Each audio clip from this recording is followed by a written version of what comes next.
آج کل مسلمان یہ سمجھتے ہیں اگر یوں کہا جائے کہ اللہ کے راستے میں پھرنے سے ہی اسلام قائم ہوگا تو لوگوں کو اشکال ہوتا ہے، حالانکہ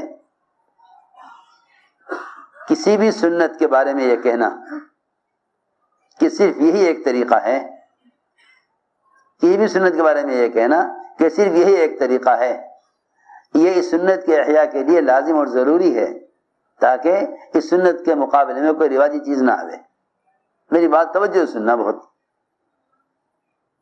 لوگ یہ کہتے ہیں کہ یہ مت کہو کہ بس اس راستے میں پھرنے سے ہی اسلام قائم ہوگا، کیونکہ جو اور دوسرے کام ہیں وہ کاموں پر زد پڑے گی اور ان کا انکار ہو جائے گا۔ حالانکہ سنت کے مقابلے میں رواج کا انکار کرنا لازم ہے، سنت کے مقابلے میں رواج کا انکار کرنا لازم ہے۔ سنت کا احیاء ہی نہیں ہوگا، سنت قائم ہوگی ہی نہیں جب تک تم سنت کے مقابلے میں رواج کی تردید نہ کرو۔ ہم کچھ کہنا چاہتے ہیں، اگر آج یہ کہا جائے کہ اللہ کے راستے کی نقل و حرکت اور خروج صرف یہی اسلام کے قائم ہونے کا سبب ہے، تو لوگ کہتے ہیں کہ بھئی اور بھی طریقے ہیں، اس بات کو سمجھانے کے لیے ایک مثال دیتا ہوں،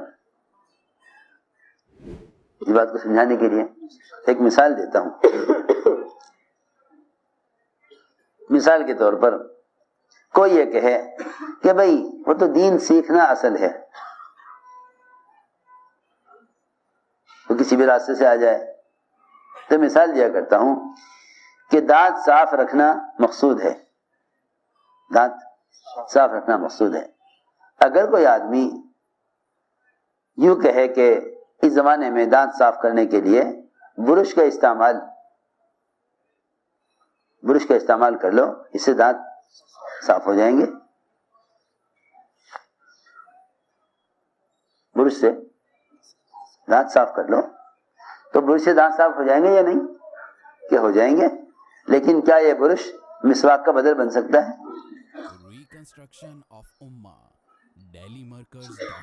توجہ دو بات کی طرف،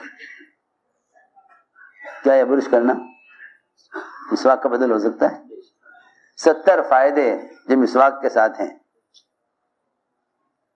70 فائدے جو مسواک کے ساتھ ہیں، آیا برش اس مسواک کا بدل ہو سکتا ہے؟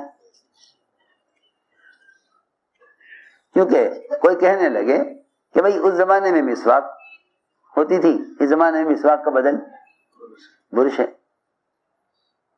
وہ مسواک کی طرح ہے، مسواک کے اندر بھی ریشے ہوتے ہیں، اس سے دانت صاف کیے جاتے تھے، اس زمانے میں ذرا شکل بدل کر اس کو برش بنا دیا، تو جو کام مسواک سے ہو سکتا ہے برش سے بھی ہو سکتا ہے۔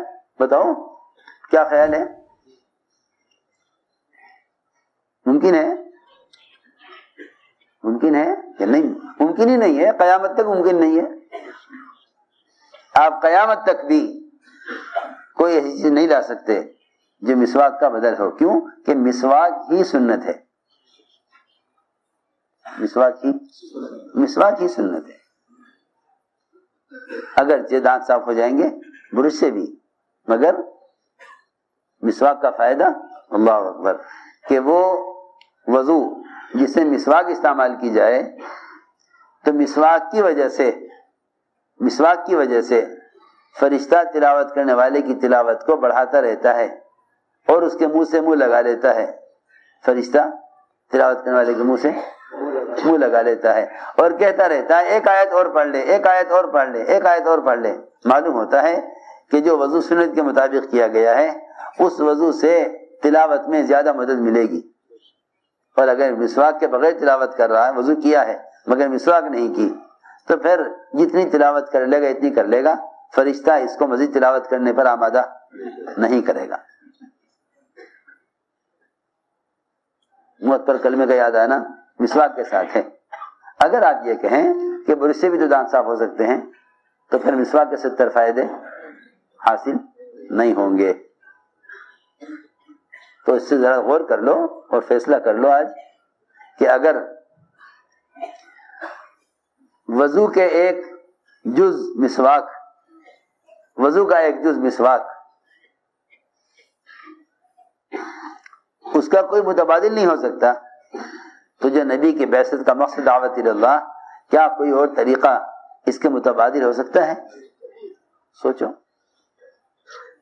لوگ کہیں پھرنے کی کیا ضرورت ہے، آپ پیغام کسی طرح بھیج دیں. وہ تو اس زمانے میں یہ آلات و ذرائع نہیں تھے، اس لیے لوگ پھرا کرتے تھے. اس زمانے میں بات کے پہنچانے کی سہولتیں ہو گئی ہیں، تو پھرنے کی کیا ضرورت ہے؟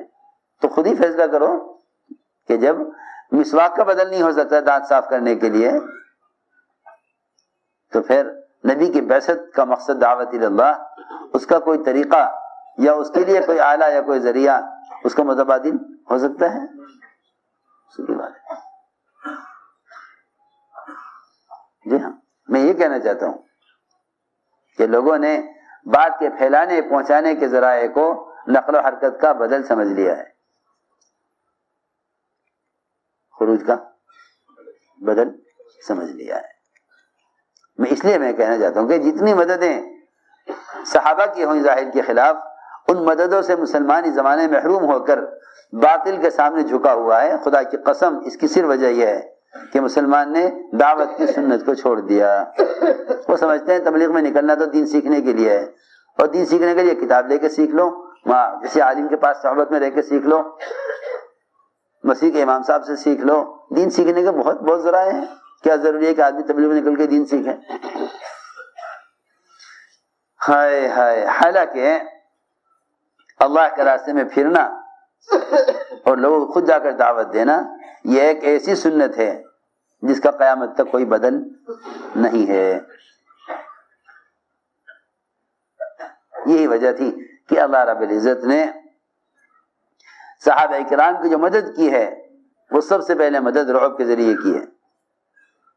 کیونکہ جب ایک فرد بھی جا کر کسی بادشاہ کو دعوت دیتا تھا تو ایسے بات کرتا ہے کسی غلام سے کی جاتی ہے. اللہ اکبر. شجاع ابن وہب خط لے کر گئے کسریٰ کی طرف.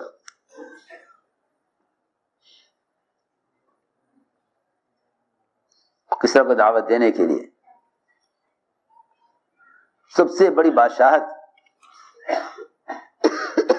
جس کے نام سے سارا عرب کانپتا تھا،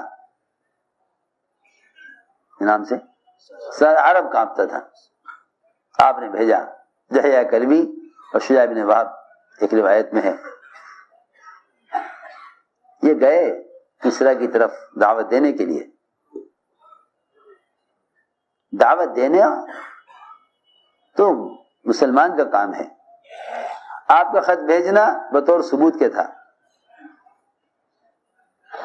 اس زمانے میں لوگوں نے خود جا کر دعوت دینا تو چھوڑ دیا، کیونکہ دنیا کی مشغولی اور اخبار رسائل اور مختلف قسم کے چینل، مختلف قسم کے آلات ذرائع یہ رہ گئے دین کو پھیلانے کے لیے. سوچو تو صحیح میں کیا کہہ رہا. مجاہدہ جو انسان کی صفت ہے، عملی سرمایہ جو خود مسلمان ہے، وہ تو سارا استعمال ہو دنیا کے لیے، اور تھوڑا سا پیسہ لگا کر یا بغیر ہی پیسے کے دین کی باتوں کو پھیلا دیا جاوے کہ میاں آسانی اختیار کرو، مشکل پیدا نہ کرو. جب بات پھیلانے کے آلات اور ذرائع ہو گئے ہیں تو پھر تمہیں پھرنے کی کیا ضرورت ہے. جی ہاں.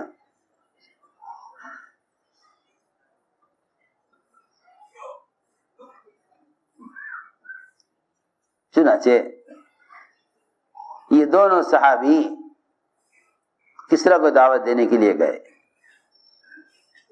اللہ تعالی نے، اللہ کا دستور ہے کہ جو اللہ کے بندوں کو اللہ کی طرف بلاتا ہے، اللہ تعالی اس کی آواز میں اور اس کی بات میں اتنا اثر و رعب ڈال دیتے ہیں، اتنا اثر و رعب ڈال دیتے ہیں.